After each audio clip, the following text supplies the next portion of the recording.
థ్రెడ్డింగ్‌కి వెళ్తాము. లేదంటే వ్యాక్సింగ్‌కి వెళ్తాము. లేదా ఇప్పుడు డర్మా ప్లేనింగ్ అని చెప్పేసి ఇదొకటి ఉంది. సో, ఈ 3 ప్రొసీజర్స్‌కి చాలా మంది రెగ్యులర్‌గా వెళ్తూ ఉంటారు. సో, ఈ మూడిట్లో ఏంటి నష్టాలు? ఏంటి అడ్వాంటేజ్ అనేది ఒక్కసారి చెప్పరా నాకు?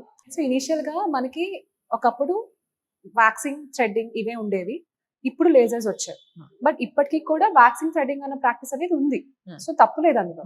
But the only thing is waxing వల్ల స్కిన్ అనేది కొంచెం బ్యారియర్ డిస్టర్బ్ అవుతుంది అండ్ ఆల్సో ఇన్గ్రోన్ హెయిర్ అవన్నీ కూడా వస్తున్నాయి కొంతమందికి. సూట్ అవ్వట్లేదు.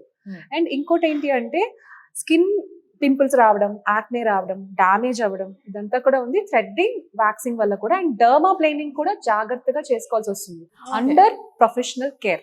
ఇప్పుడు వాక్సింగ్ ఉంది. వాక్సింగ్ చేసిన తర్వాత కొంతమంది ఈ ఏరియాలో యాక్నే అబ్జర్వ్ చేస్తారు చాలా మంది. అండ్ ఆ యాక్నే కూడా వెంటనే తగ్గట్లేదు, చిన్న చిన్న కురుపుల్లా వస్తున్నాయి. సో ఇలాంటి సిచ్యువేషన్స్ లో వాళ్ళు చాలా ఎక్కువ గ్యాప్ ఇవ్వాల్సి వస్తుంది మళ్ళీ. But again it is needed. వాళ్ళకి హెయిర్ ఉంటుంది కాబట్టి తీయించుకోవాలి కాబట్టి. సో డెఫినెట్ గా I would recommend anyone to go for lasers. And lasers వల్ల ఏ సైడ్ ఎఫెక్ట్స్ లేవా అంటే డెఫినెట్ గా లేవనే చెప్తాను. కొంతమందికి సెన్సిటివ్ స్కిన్ ఉన్న వాళ్ళకి మాత్రమే కొన్నిసార్లు యాక్నే అనేది వస్తుంది. ఓకే, లేజర్స్ లో కూడా లేజర్స్ వల్ల యాక్నే వస్తుంది. బట్ అది కంపల్సరీ ఏం కాదు.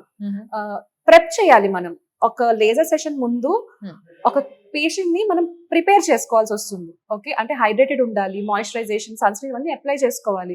ఒకవేళ ఆ పర్టికులర్ పేషెంట్ రెటినాల్ గానీ ట్రెటినాయిన్ గానీ ఏమైనా యూజ్ చేస్తున్నారు అంటే we have to stop it at least 7 days before the treatment.